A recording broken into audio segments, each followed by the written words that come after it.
comparaison n'est pas raison. Non, c'est pas ça n'a rien à voir. Non. Ça, c'est un autre système. Parce que France, France, nous on a hérité de la Ve République. Mais France, peut-être xamul histoire. Ils sont passés par la monarchie constitutionnelle, la Première République, le consulat, directoire, empire, charte 1814, 1830, Deuxième République, Deuxième Empire, Troisième République, Quatrième République, Cinquième République. Donc la Cinquième République française est issue de cette histoire. Tout à fait. Donc xamul loolu. Je donne un exemple. Il a parlé de contrat social. Tu prends la constitution sénégalaise. Premier article, ba bu ñuy traiter du président. Foofu on traite du contrat social. Mais dans ces agissements, moi j'ai l'impression que xamul lu ñu fa bind. Ce qui est très dommage. moo tax tey jii nii le premier ministre du Sénégal pour man Diomaye, le président Diomaye sàmm na coloré bu mu amoon Ousmane Sonko. Malgré tous nos problèmes. Et ce qui est dommage pour le Sénégalais. Non mais est-ce que mën nañoo ne sàmm non sàmm na ko xam nga sàmm na ko xam nga sàmm na ko. lu tax nga ne sàmm le premier ministre sénégalais. amul doole. En général le premier ministre. vitrine politique lay nekk problème su amee moom la ñuy njëkk wax abal ma. président loolu lay rattrapé wala loolu lay dédouané wee. mais aujourd'hui ci suñu détriment ñun ci suñu naqar ci problème yi ñuy dund yëpp. malgré tout ça le président mu ngi ko fa téye. c'est politique nag lu muy def parce que ku nekk mu ngi rëdd ligne am. naan moroomam ñëkkal traversé. sama ligne papa ngi nii. C'est ce qui est dommage. Et pendant ce temps, c'est nous, Sénégalais, les Sénégalais souffrent, oui. C'est nous qui sommes en train de subir vraiment leur politique. Et pourtant, fusible rek la war a doon quoi. Pourtant, ñun diggewuñu loolu. Et xoolal tey depuis 2024. nga xool weeru koor bii ñu nekk. nan la social bi doon amee mais tey ku doon social. ci sa bopp nga nekk. nga xool les dernières fêtes de fin d'année. Les Sénégalais ont souffert. La dernière fête de Tabaski. te pourtant loolu mooy. La richesse culturelle sénégalaise. looloo doon tey Sénégal foofu lañ doon amee mais tey fête yooyu su amee. yow nga nekk njaboot. nga nekk borom njaboot da ngay tiit. foofu lañ doon xamee poos yi lu si nekk. da ngay tiit wala ci café yi rek tey ci café yi. ci café yi père xam nga ñun jeunes yi nekk di distribuer ndogu.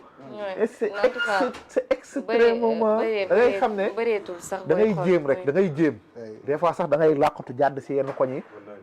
nekkul ne da nga bañ de.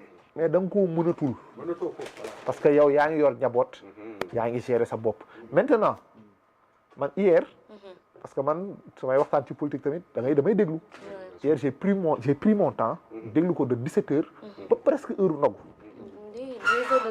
lu mu wax doon wax yëpp amalul njëriñ dara Sénégal yi pour un premier ministre soo xoolee Pastef aujourd'hui le gouvernement tant que président Pastef non mais il est premier ministre même s'il est fait aujourd'hui le gouvernement je vais dire d'une manière générale a plus de slogans plus d'influenceurs que de réalisations amuñu benn réalisation toute leur politique est basée sur la communication et communication feesalul biir mais la preuve en 20 mois le nombre de qui il a fait 18 sorties amul premier ministre bu ko mës def Sénégal ba pare naan dañu war a arrêter politique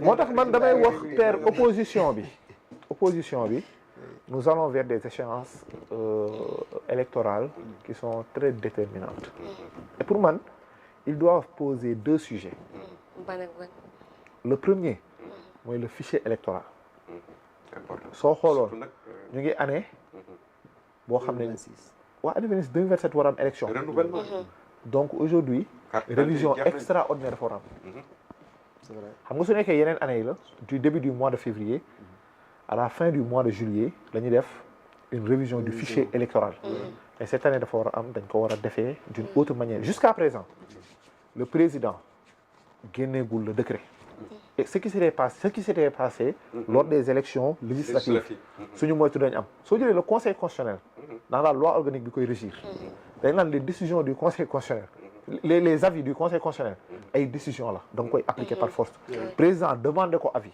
ne ko kañ laa mën a dissoudre assemblée nationale mu tontu ko ne ko soo koy dissoudre soxlawul cette fois parrainage pour fixer la date parce qu'il y a entre 60 à 90 jours ñu denc décision bi su ko génne woon l'opposition allait se préparer su l'opposition xamoon ne parrainage soxlawul dinañ préparer parce que opposition fu mu doon xaar président mooy mu dissoudre que fixer une date ñoom ñu def recours pour excès de pouvoir parce que awul parrainage mais la décision était déjà sortie te xamuñu ko moo tax bi décision bi génnee ñoom pare nañu opposition parewul donc cette fois-ci l'opposition doit réclamer deux choses mooy le fichier électoral ñu bëri déposé nañ daaw jotaguñ seeni carte. pourtant am na ñu koy réclamer. Deuxième chose mooy cette année il faut moom une révision exceptionnelle parce que am na yoo xam ne seen date jeex na.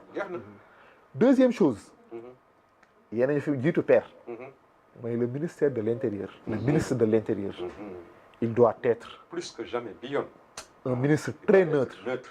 Bon, on n'accuse personne nag. Bamba Fall Bamba Cissé est un intellectuel quoi qu'on puisse dire.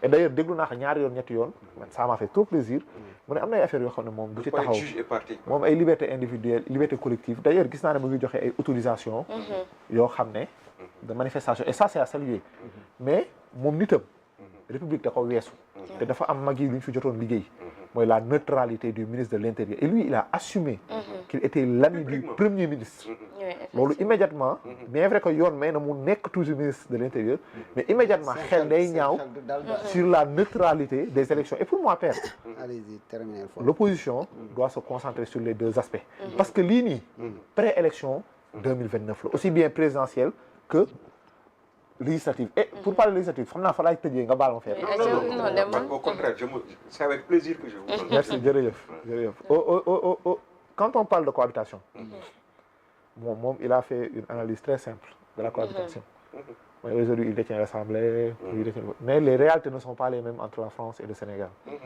et il n'a pas pris en considération que ni sa supposée cohabitation ne peut durer que 5 mois su ko président bëggee parce que yoon may na ko mu dissoudra l'Assemblée à la fin de cette année.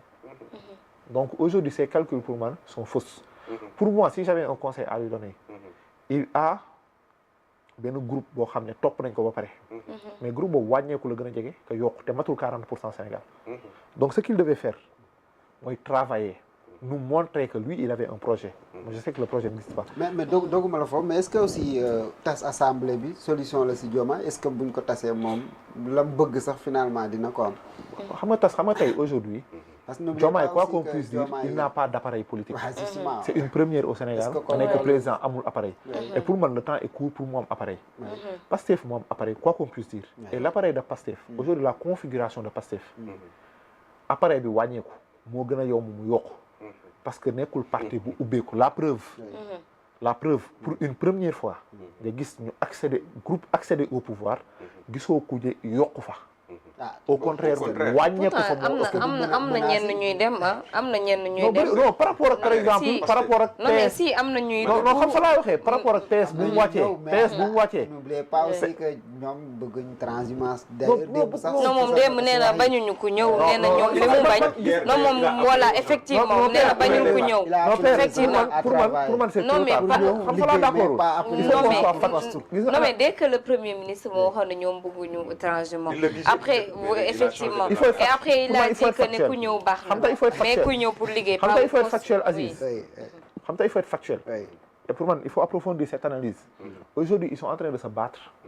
pour être leader de chaque commune duñ fa ubbil kenn aujourd'hui ils sont en train de se battre pour occuper tous les postes ils parlent d'état parti ils sont extrêmement minoritaires par rapport aux collectivités locales. Non c'est sûr et il parle non bëriwuñu mais bon local yi xëy na doon bi mën na changer aussi dañuy wàññi seen maire yi liggéeyuñu je donne un exemple nous dans notre commune à la Patte d'Oie suñu maire il y a 6 mois bëggoon na fa teg un Wunda Park ma ne ko yaa ngi bëgg teg lii nii sur la base d'une occupation à titre précaire et révocable mais soo xoolee le régime juridique c'est un contrat de concession et au-delà de ça fi nga koy teg bokkul ci sa compétence territoriale foofu Ageroute moo ko moom il a insisté on a bloqué le projet avant-hier il nous a convoqué à une réunion pour teg un autre projet avec le même mécanisme ma ne ko loolu mënul dem parce que dans ces genres de projets il faut passer par une délibération du conseil municipal malheureusement il n'a toujours pas respecté cela pour te dire que seen maire yi ñu fi jot a am sax